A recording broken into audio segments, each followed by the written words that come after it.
Hey everybody, welcome back to the Live Between Paychecks Kitchen. I'm Oz. Jack and Letty are still down the thing. We're doing the social distancing stuff. Don't want to get nobody sick. So, still filming in my place, man. Pandemic stuff. Sporting my new hockey jersey because it's summer in Texas and that's just where you went. And with my Pirates of Stormwall stuff. We'll get into that. Now, this is something that I've always seen other people do it, like Jack's mother-in-law, Letty's mother, as the best person I've ever seen this fried fish. But I really wanted to try it, man. I'm a fish and chips kind of person, man, so I'm going to try this out. Just using the cheap box stuff. I know you can do it with other stuff, with the cornmeal and the flour and all that kind of stuff. We're just going to do a box one, man, so this is going to be super basic. Before we do that, be sure to like, share, subscribe, ring the little bell so you get notifications when we upload these things. Most Tuesdays and Fridays, and let's just jump right into it. Not a lot of stuff here, man. You're gonna need some fish. I found this frozen flounder, thawed it out, let it go. Just any kind of fish is good. I wouldn't do this with catfish, but that's just me. I got a bag of this fish fry stuff. This is lemon pepper, really good. Only gonna use about half of it. Gonna need some potatoes. I'm only doing this for me, so it's just one huge ass potato. You can use more if you got more people. Some kind of cooking oil. Using vegetable oil just because it's cheap. That's what I got. And then whatever you're gonna dress it with. Like I just use some Himalayan pink salt and some vinegar. You can get some malt vinegar, some red wine vinegar. That works pretty well. Now, your spud, you can need to wash it. Wash your spuds. Now, you can skin it, take the skin off of it if you feel like it, but generally don't. Now, when it comes to cutting, you can get one of these deals, but my potato's a little too big to make the small fry stuff. So I'm going to set that down and get my good old-fashioned, trusty cutting knife. That's my good cutting knife.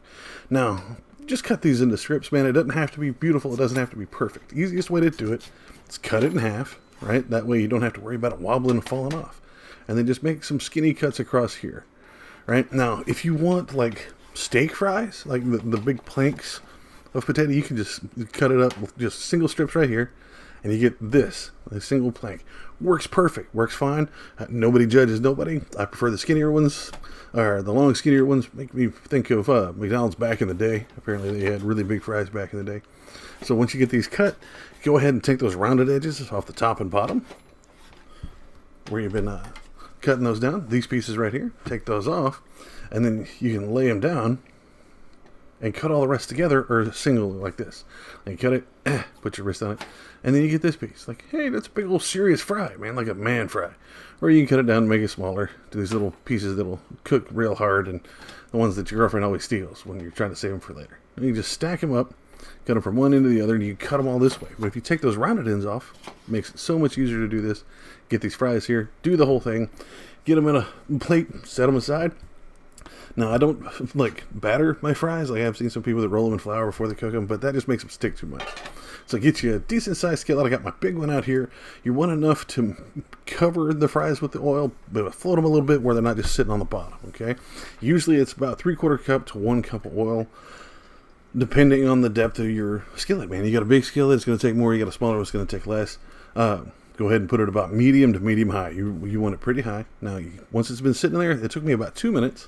You can test it with a fry. You want it to bubble and not spatter. You don't want that shit spraying all over the place, right? So just take it, gently drop them in there, man. Be careful. You will burn the crap out of yourself when that grease, like right there. That got me really good. Be careful when you're doing it. Put them in there a long ways. Don't want to pile them up too high, because if you don't stir them enough or move them around, they will stick to each other. Like, that's one of the deep fryers, man, that they use. They can move around and they're not sitting there. But right here, because they're sitting on the bottom, you don't want to do that too much. So I use my tongs in here, kind of stir them around every minute or two, especially since we're using a skillet. They can cook faster on the bottom because it's closer to the heat, right? The oil will cook it around the edges, but it's still going to get brown on the side. So I turn them every now and then, every couple minutes. While you're doing that, get you a plate, and then you're going to get your fish fry out. This is just time saving, right?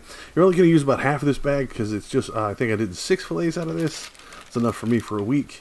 You probably want to get a knife that's got a point on it. And pour this out. Now keep the bag. You tie this up, use it as something else. You can put it in a Ziploc bag, save it. Get you a plate. It's got a bit of an edge. Pour about half of it out. Let it sit there, because that's where you're going to just take and put your fillet in there. So like I said, like about half. And if you run low, put some more in there. So like my fries, I was telling you, like they cook in the middle on the bottom faster, so you get them nice and turned. So you have some that are lighter and some of these dark brown, but you want them nice and crispy on the outside, but still soft in the middle. So get your secret weapon, get you some paper towels, put it on a plate, and then just go ahead and pull those out. Right, pile those up. Go ahead and hit them with salt now where there's still oil on them while it's draining. It helps it kind of stick to it. Now your fish, just take your fillet. Right, this is just a flounder. And you don't have to do anything special. Like, this is very basic. Just take it, put it in the fish fry, flip it over, and then put it right in the oil, right? It doesn't have to be too thick. It's going to stick to your fingers a little bit, but just gently down into the oil. See, when it spatters, you can't get that close. As soon as the front part of it gets there, it starts frying you. Now, this, I'm going to show you, is a second way to do this. You need to get you an egg and a bowl and a little bit of milk or cream. I had some heavy cream sitting around, so I used that. So just put that in there, a little bit of milk or cream on there. Right, now this is completely optional, don't have to do it. Take you a fork, beat the living crap out of it like it owes you money. No! Right? Get that all nice and beat up, and then you dip it in there first. Now, keep it on the other ones while you're still sitting over there. Get them nice flipped over. You want that golden brown to it. The color here, it looks a little weird because my light's there, because it's just a real light brown, but it looks dark on the video, so I apologize for that.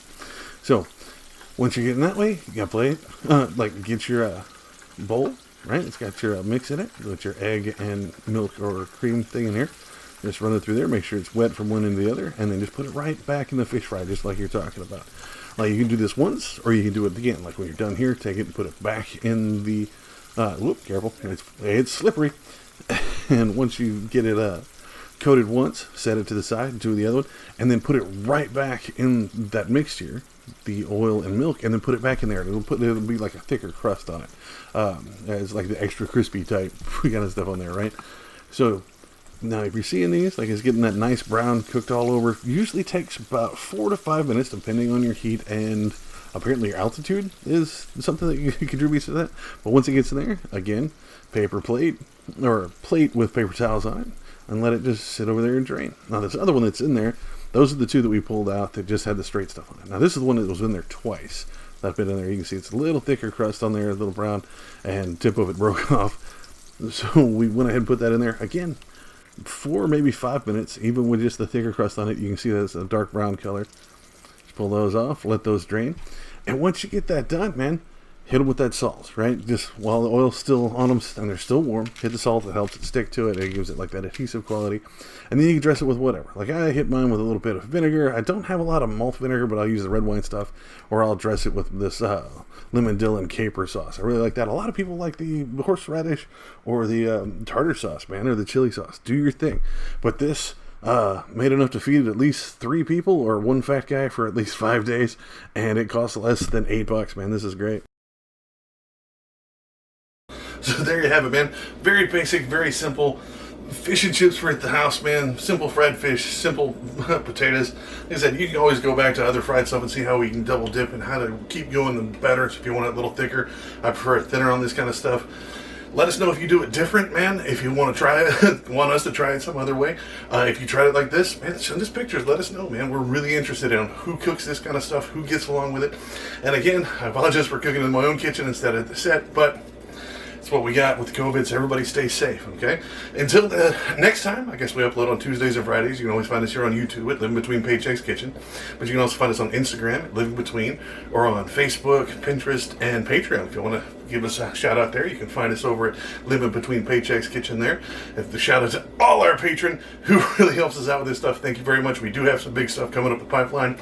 As soon as COVID lets us get together and get this thing done, let us know, man. If you got any ideas, recipes and stuff, put it out there. Let us know. And we'll see you next time.